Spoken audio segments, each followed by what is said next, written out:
cyber सिक्युरिटीचं सगळ्यात मोठा platform देशातला हा महाराष्ट्रामध्ये आम्ही सुरू केलेला आहे,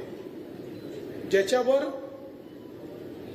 डिजिटल आणि सायबर वर्ल्डमधले सगळे प्लॅटफॉर्मचं इंटिग्रेशन आम्ही केलं आहे आणि जगातले बेस्ट टूल्स हे आमच्याकडे आहेत की ज्या टूल्सचा वापर करून आम्ही आर्टिफिशियल इंटेलिजन्सच्या माध्यमातून केलेलं एखादा गुन्हा असेल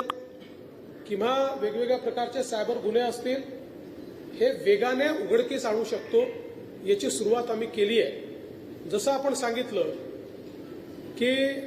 विधानसभेमध्ये नक्षलवादावर मी बोलत असताना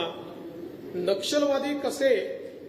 संविधान मानत नाही या संदर्भातलं जे वक्तव्य केलं होतं त्यातलं नक्षलवादी पाठ काढून संविधान मानत नाही